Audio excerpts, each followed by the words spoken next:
Bonjour et bienvenue de la chaîne Mathématiques Sciences. Aujourd'hui je vais vous présenter et expliquer une nouvelle vidéo en mathématiques et plus précisément en nombres sur lire et écrire puis décomposer les nombres décimaux. Donc, alors tout d'abord, voici ce que j'ai dessiné, c'est un tableau de numération. Donc, dans un tableau de numération, on a, ce tableau de numération est constitué, et d'ailleurs ce sera comme ça dans tous les tableaux de numération, de deux parties. La première partie, la partie entière, donc que j'ai bien codé que j'ai bien fait en vert. Après, nous avons ce que j'appelle moi en tout cas l'arbre à virgule. Donc c'est ce qui permet de voir qu'après la virgule, on passe à la partie décimale. Et ensuite en rose, nous avons la partie décimale justement. Donc voilà. Alors pour lire un nombre décimal, on peut effectivement se l'écrire. Donc là, alors je disais qu'on peut lire un nombre décimal en se fiant à la classe déjà. Donc là on peut lire ce nombre décimal que vous voyez.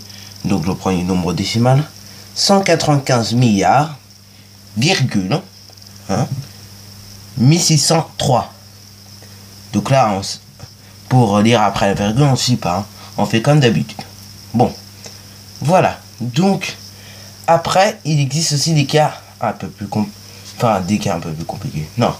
Après, il y a aussi des propriétés à respecter sur le nombre décimaux. Par exemple, quand on veut l'écrire. Donc déjà, 9,10. 9,10, si on enlève le 0 qui est derrière, ça nous fait 9,1. Mais 9,1 et 9,10, c'est pareil. Parce que là, c'est un 0 inutile. Ok? Donc là, on peut voir que le 0 inutile peut se trouver derrière la partie décimale. Après, nous avons 0,7,45. Donc là, c'est pareil. Si on écrit 0,7,45, qu'on écrit 0,7,45 ou 7,45, c'est la même chose, car le 0 est un 0 inutile. Par contre, il y aura eu un chiffre, 1, 2, 3, 4, 5, 6, 7, 8, 9, 10, 7 par exemple, il y aura un Z ici. Là, par contre, ce 0 là, on n'aura pas pu l'effacer. Là, pareil, s'il y aurait eu par exemple le chiffre 2, ce 0 là, on n'aura pas pu l'effacer.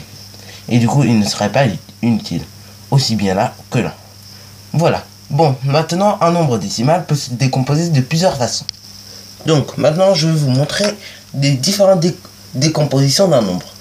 Donc, alors, un nombre décimal peut se décomposer de plusieurs façons.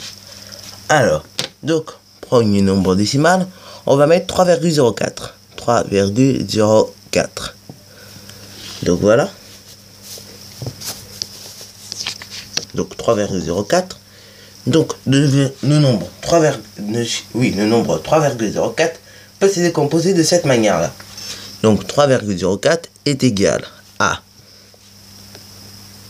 entre parenthèses, 3 fois 1 plus, donc le 0, ça sert à rien de mettre 0 fois 0,01, c'est inutile, on perd du temps.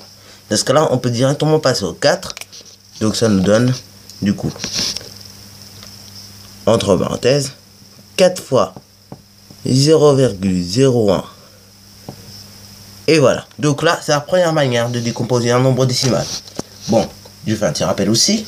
La décomposition permet de mettre en valeur chaque classe, la position de chaque chiffre, et voilà, etc. Bon, maintenant, deuxième décomposition. Là, nous allons prendre un nombre un peu plus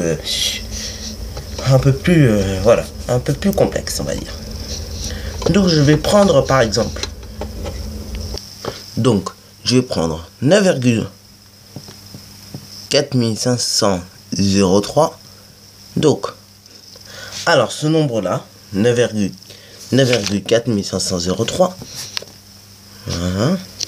on peut décomposer sous forme d'une fraction décimale. Donc là, pas besoin de se prendre la tête, plus ou moins.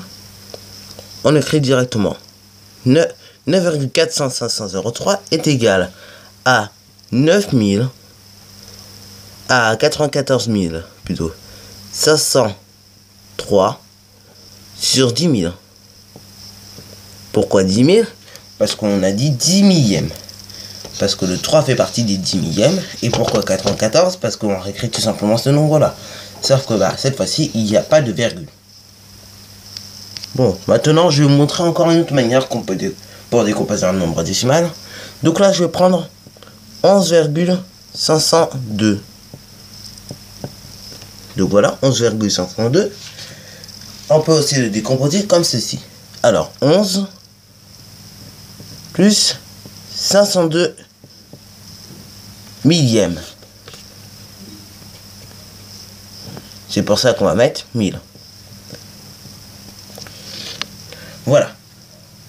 Ensuite, je vais prendre encore une dernière décomposition. Bon, après, il y en a vraiment beaucoup. Alors, je ne vais pas tout démontrer. Mais je vais quand même prendre une dernière décomposition, c'est qu'on peut faire. Donc, je vais mettre 13,2017. Donc, 13,2017, on peut décomposer de cette manière-là, alors. 13 plus 2 fois 0,1. Pourquoi 0,1? Parce que ça représente des dixièmes. Bon, là, de 0, on n'est pas obligé de le compter. Donc, on gagne déjà un peu plus de temps. De 1, donc 1 fois 0,001. Pourquoi? Parce que c'est des chiffres des millièmes, tout simplement. Et enfin, pour terminer, 7 fois 0,0001. Parce que tout simplement le nombre des chiffres 7 va représenter 10 millièmes. Donc voilà, c'est déjà la fin de cette vidéo. Alors si tu as bien aimé, n'hésite pas à liker, à commenter et surtout abonne-toi pour ne rien manquer de tes futures vidéos.